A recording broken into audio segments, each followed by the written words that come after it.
Donc après 4 mois de prépa où j'ai d'abord commencé par mon premier semi-marathon et enfin réussir mon premier marathon, tout ça après avoir parcouru plus de 600 km pendant ces 4 mois de prépa, je l'avoue, j'ai attrapé la maladie du data optimicien. Et donc comme le grand data optimicien débutant que je suis, on va analyser plein de choses et cela va permettre de voir est-ce qu'il y a des choses qui ont changé lors de ces 4 mois de prépa marathon. J'avais commencé cette prépa par un 5 km.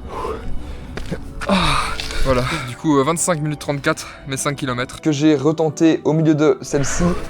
23 minutes 3. Et maintenant aussi à la fin, j'ai eu la chance aussi de participer à une étude sur la biomécanique. J'ai aussi été faire mon scanner pour voir si ma masse corporelle ou autre avait changé. Et il y a une surprise un peu surprenante que tu vas voir.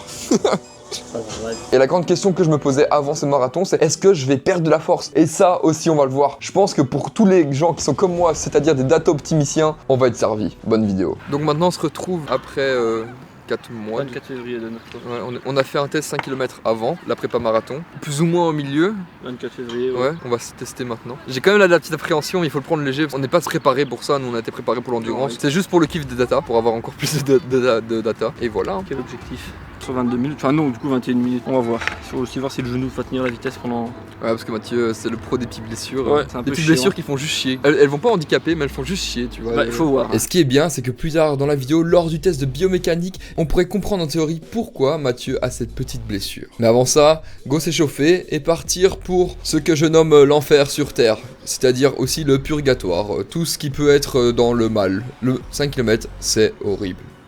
Bon, comme à chaque fois, on attend 25 heures juste pour partir. Là, je vais bientôt y aller parce qu'en fait, ça sert à rien, tu vois. Il faut prendre ça léger, donc juste vas-y, teste-toi, Lucas, et vas-y. Déjà que ma montre, elle me prédit moins que mon record. Donc déjà, ça montre le niveau de forme que j'ai actuellement. Et c'est parti. Voilà, les 5 km qui commencent. Allez, on part en négatif split. On va rendre cette caméra pour mettre toutes les chances de notre côté. Et c'est parti.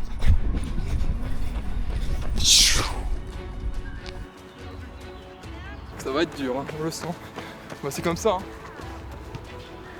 Mouchette dans l'œil. Et à ce moment-là, j'ai compris. Je pouvais pas continuer. Non, j'ai eu perdu. La mouchette a eu raison de moi. C'est la deuxième fois que j'abandonne aux 5 km. C'est pas possible. Aïe aïe aïe. Non, Lucas. Bah moi je vais recommencer d'ici 20 minutes. Hein. C'est pas fun, mais bon. J'ai pas envie de laisser tomber juste pour une petite mouche qui rentrait dans l'œil, quoi. Pas chercher d'excuses là. Après la mouche, je savais vraiment plus avancer. Hein. Je tiens à dire que je me cherche pas d'excuses, mais c'est bien pour la vidéo, pour le watch time. Donc juste avant de voir le 5 km et de voir ce qui va me détruire, je pense que j'ai jamais été autant détruit pour un 5 km. On va d'abord passer sur mes max à la salle de sport. Bon, on va commencer les choses sérieuses. Il est temps de voir les pots cassés du marathon.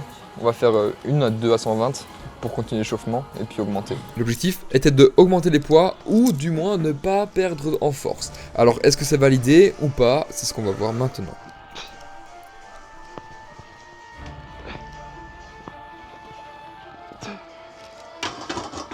Bon, ça monte encore assez vite, mais après on l'avait déjà fait, donc...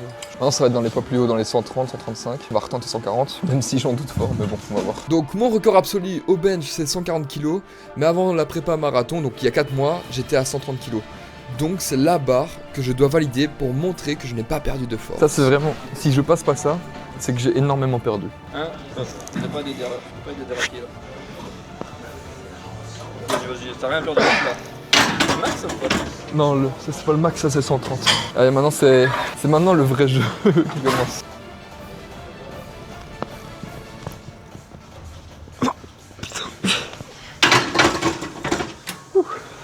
Ça il faudra la retravailler. Après c'est une belle barre. Hein. Mais non, mais ça veut dire que j'ai pas pris de force parce que j'avais pas réussi avant le. Pour moi c'était 135. Ouais. Ah bah ça va alors du coup. Ouais, ça va. Mais je me suis dit peut-être que.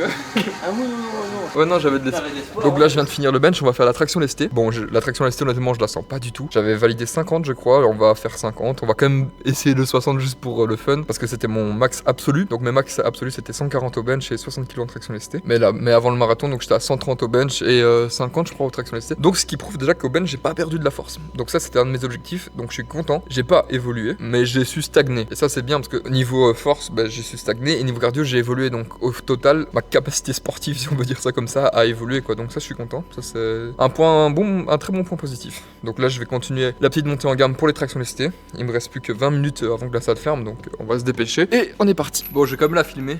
Devrait pas 35 au cas où j'arrive pas à faire 40, on sait jamais. Vraiment, le traction lestée c'est ça qui m'a mis le plus de défauts, donc on va quand même la filmer au cas où. Parce qu'elle était dégueulasse, mais on va essayer de faire mieux avec 40. Mais j'aime pas du tout la disposition avec ce gros sac là qu'ils ont mis. Allez, maintenant on va tenter 40 kilos. Là, on a pris les 2 caméras parce que je suis pas sûr de. Non, en vrai 40 kilos, je pense que je vais quand même le réussir. Ce sera après 50 kilos, je suis pas sûr. Et c'est parti. Ça va, ça passe. On va aller chercher des 50 kilos. En vrai, au moins 50 kilos parce que mon max absolu c'était 60 kilos. Si je perds 20 kilos comme ça. Bon, avant le marathon, j'étais à 50 kilos. Donc, si je valide, l'objectif aurait été validé. Hein. Donc, j'aurais pas perdu de force. J'aurais stagné, mais augmenté en cardio. Donc, c'est parfait. C'est l'heure des 50 kilos. Ça, au moins, j'aimerais vraiment valider. Parce que si je valide 50, j'ai vraiment perdu 0 force. Et ça, c'est ça, c'est bien parce que c'est vraiment ce que je voulais, quoi.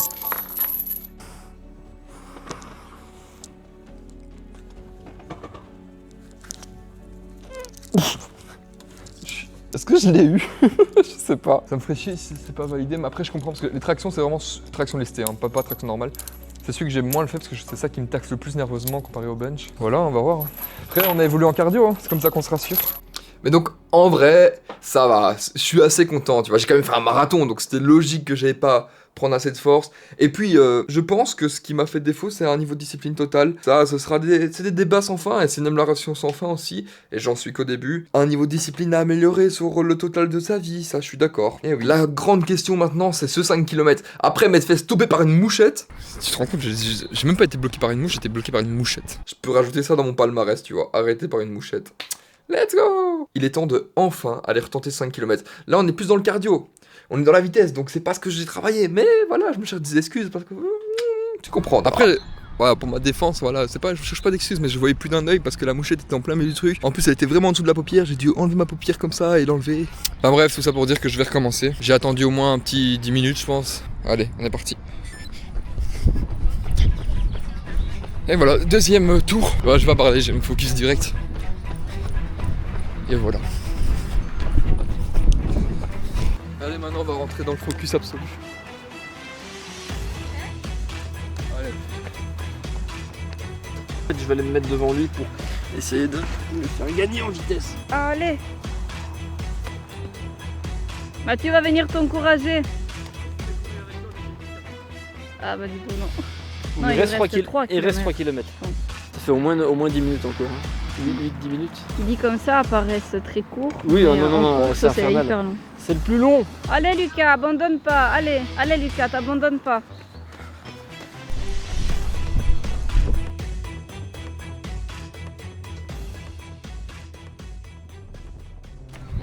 À ce moment-là, j'ai eu la plus longue discussion avec moi-même, qui n'a duré que quelques secondes, tu vas voir. Mais je me suis dit, est-ce que je suis encore quelqu'un qui va abandonner? Ou, peu importe, même si j'ai des épreuves, même si je dois ralentir et que je dois terminer sur les genoux à 4 pattes, je me suis posé la question de qui je veux être. Pas qui je suis maintenant, mais qui je veux être. Et c'est les efforts d'aujourd'hui qui feront qui je suis demain. Donc si j'ai un minimum d'amour envers moi-même, j'étais obligé de continuer.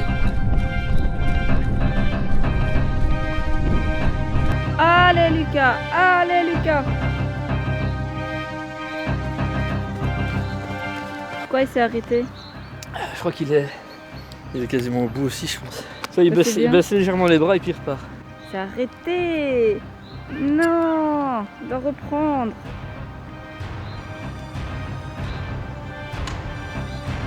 Allez. Combien de mètres? 1 km 300. Ah oui, courage. Allez. Et tu vois, c'est des belles paroles de dire de ne pas abandonner. Mais je te promets Non, allez. que quand t'es dedans, Allez Lucas. le combat est tellement intense. Tu te dis, est-ce que j'abandonne? Est-ce que ça sert à quelque chose? À quoi bon? Mais il faut se rappeler, là je le fais parce que je m'aime, tu vois. Je le fais pas pour moi aujourd'hui, je le fais pour le Lucas de demain. Que je ne suis pas obligé de toujours abandonner. Que des fois tu peux ralentir, mais que le but c'est de toujours avancer. Et c'est pas facile, hein. Les mots sont plus simples à dire que les actes à faire. Mais malgré tout, il n'y a pas de solution miracle. Faut faire les actes.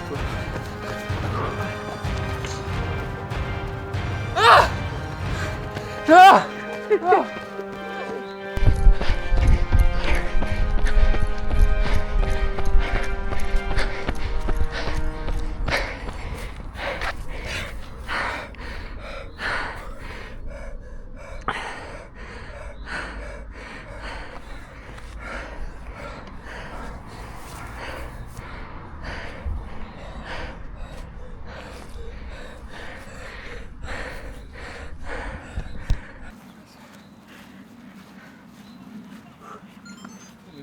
Je voulais plus abandonner. Imagine, t'as déjà tapé 1,5 km avant. J'ai trouvé mon short carrément. 23 minutes 54. Et t'avais fait en 23 minutes 01. Donc c'est pas mon record. Mais le plus traître, c'est que. Toi, t'avais 1,5 km avant. Mais à partir du 3ème kilomètre, je vois et je me dis je vais pas savoir faire mon record. Et je me suis dit où j'arrête. Qu'est-ce que je fais? J'arrête ou je continue? Je me suis dit j'ai déjà abandonné une fois. Autant marcher les 30 secondes et reprendre. Ce que j'ai essayé de faire. Et je suis content. T'as rien marché 30 secondes, t'as marché 20, 10, 15 ou même pas 10 secondes. Je suis monté jusqu'à 202 BPM avec une moyenne de 193 BPM, donc C'est intense. très intense. Je suis dans la zone rouge. Ah par contre j'ai super chaud. J'ai l'impression que si j'enlevais pas le t-shirt là maintenant, Même moi j'ai chaud. j'allais tomber dans les pommes. Et donc c'est pour ça que je suis quand même satisfait parce que j'ai pas abandonné. Et voilà, j'ai donné mon max, hein. Le max pour aujourd'hui. Et donc après 600 km et un marathon parcouru, voici le physique que j'ai. Je suis à jeun, pas contracté, là relâché. Et contracté, ça donne ça quoi. Pour être complètement honnête, c'est pas le physique direct après le marathon. J'avais un peu plus de ventre, mais pas grand chose, vraiment pas grand chose du tout. Ça va se voir sur le test juste après que tu vas voir. Et sinon aussi, je vais te montrer mes jambes parce que c'est surtout ça qui a eu l'évolution. Mais je tiens à préciser que c'est pas de ma volonté pure que je me suis rasé les jambes. Je fais une parenthèse pour ça. Est-ce que vous avez vu dans le descriptif que les EMG doivent être au contact de la peau et que donc moi je dois raser Oui. une petite zone ça vous dérange pas? C'est obligatoire. Hein. Et mon tibial, regardez le muscle tibial. J'ai un muscle ici, le tibial. Et ouais, je l'ai renforcé les gars. Et donc maintenant il est temps de voir l'évolution. Sur ces 4 mois de prépa, j'ai été faire ma composition corporelle, un test le 24 du 12 2025, donc 2 jours après avoir commencé la prépa marathon. Là j'ai été refaire un test le 22 du 4 2026, 10 jours après le marathon. En tout cas, pour la masse maigre, je suis passé de 78% de masse maigre à 77,3% de masse maigre. Donc où sont passés c'est 0,7% de masse? Bah malheureusement, ils sont passés dans la masse grasse. Et ouais, c'est pas cool. J'ai pris un peu de poids, comme je te l'ai dit juste avant, voilà, j'ai pris un petit peu de poids. Ce qui est drôle, c'est que ma masse musculaire, j'étais à 44,1% et je suis passé à 43,5%. Donc, en quelques termes, même si j'ai pas augmenté ma force, j'ai pris de la masse musculaire. Donc, j'ai réussi le défi de me dire, voilà, j'ai augmenté ma force, ma masse musculaire. Honnêtement, je pense que j'ai beaucoup pris dans les jambes et surtout dans les mollets. Mes mollets, j'ai l'impression d'avoir une excroissance maintenant. J'ai un nouveau muscle tibial qui s'est montré, genre je le vois quand je contracte, c'est un truc de fou. Et donc ma masse musculaire, je suis passé de 36,1 kg à 36,6 kg. Ma masse maigre de 64 kg à 64,9 kg. Et la masse grasse de 18 kg à 19,1 kg. Donc j'ai quand même pris 1 kg de masse grasse, ça va être à retravailler et à enlever. Parce que je suis quand même assez haut en pourcentage en masse grasse, 22%, c'est quand même assez haut. Donc ça je vais tenir à l'œil. Je suis une personne qui a réussi à faire une prépa marathon et à prendre du muscle. Apprenez de moi, mes élèves. Non, je rigole. J'ai aussi pris 1 kg de gras, donc n'écoutez pas à 100%. Et maintenant, on va passer au pourquoi j'ai dû avoir ces si belles jambes, toutes rasées, toutes lisses. C'était pas de ma volonté, ça c'était pas de ma volonté, je vous le dis. Et donc après le marathon, avec Mathieu, on a eu la chance d'être contacté pour une étude en biomécanique, où c'est bien la première fois où je me suis fait raser les jambes, ça c'est à le notifier, parce que ce sera peut-être la dernière fois, j'espère. En tout cas, le test consistait à courir à 8 km/h, 11 km/h, 14, 17, jusqu'à 20 km/h pendant 30 secondes, afin de pouvoir voir la puissance que les muscles peuvent exercer sur le sol, et aussi pour voir s'il y a un déséquilibre entre le membre droit et le membre gauche. Il y a plein de choses comme ça qu'on va voir, je te laisse avec l'expérience et l'explication de notre cher docteur. Et à 18, 19 et 20, c'est lancé.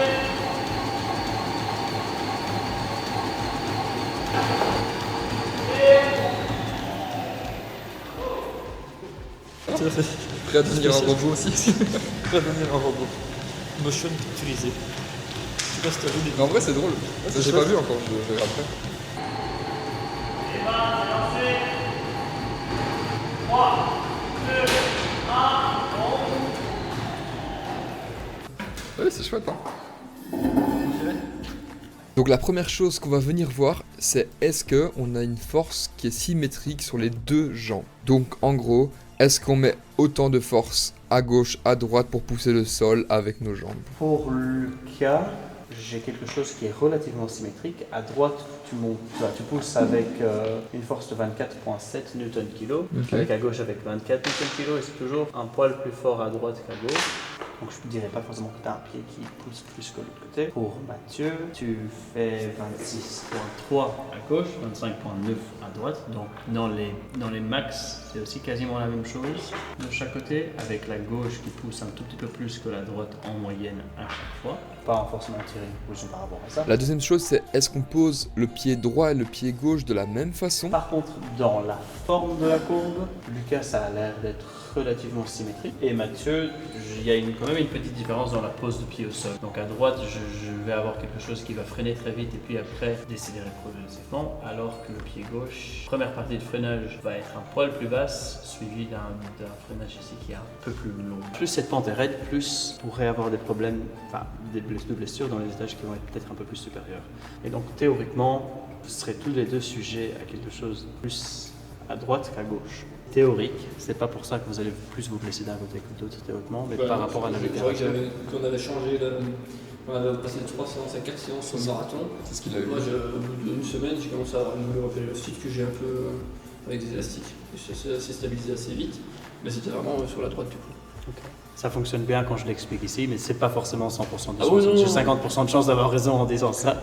C'est une des choses qui va expliquer le potentiel problème de périostite ou autre, mais il y a beaucoup d'autres choses qui peuvent l'expliquer aussi. Des positionnements de cheville, des positionnements du tibia par rapport au genou par exemple, la musculature ou autre, ça peut expliquer ça aussi. Et la dernière chose qu'on va venir voir, c'est la différence entre le temps passé au sol et le temps passé en l'air quand on court. C'est que les meilleurs coureurs, ils sont tous vers les 50%.